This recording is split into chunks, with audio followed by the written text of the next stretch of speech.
So let me show you one of the most useful methods for moving your templates for creating block designs, and that is the rotation method. When I rotate a template, I am rotating around a center spot. Now that doesn't mean my template is necessarily touching it, but I am rotating around a spot. So I'm going to start right here, and I'm going to line up the center of my patch, let's say that's a 4 patch, with the tip of my heart. And I am going to stitch from one side of my heart to the other.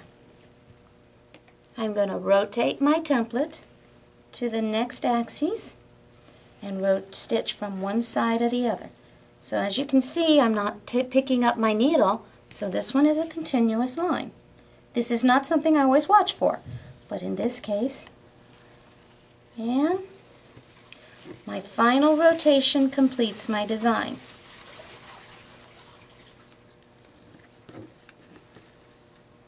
Voila, simple and complete.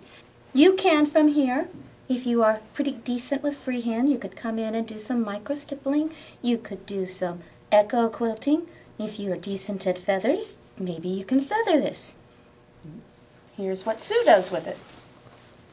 She takes the basis and fills in those spots there and adds stuff on the outside, and pretty soon it doesn't look like a heart anymore. Me, I don't freehand. I use templates. So I'm going to come in here and I'm going to line my template up. This is a 4-point grid. I stopped at 4 different spots. I'm going to add 4 more of these on what's called an 8-point grid, which is when I use the diagonals in here. Now if this is a blank block that you do not have any lines in, get yourself a stencil, pounce it in, or you got rulers. You guys did all that piecing with rulers. The rulers will put those lines in too. So I'm going to line up on the diagonal, and I'm going to do the exact same stitching I did earlier. Now if I wanted this to be a continuous line, I would have marked the spot to stitch back to so that I would start there. But since I'm drawing it here, I didn't worry about the continuous line. Rotate to the next diagonal. Every time you add or subtract an element of the design, you are going to change the design.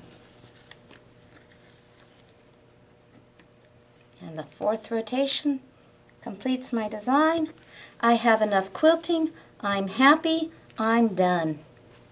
Simple, quick, and easy. Now, let's say that was 2 inches of spots and maybe something special there. You didn't want any quilting. Nothing says you have to use the whole template. Use as much or as little of the template as you want. If that's what you wanted, you just need to go in here and mark your start and stop points. And that way you can do this same design without stopping. Quick, fast, and easy.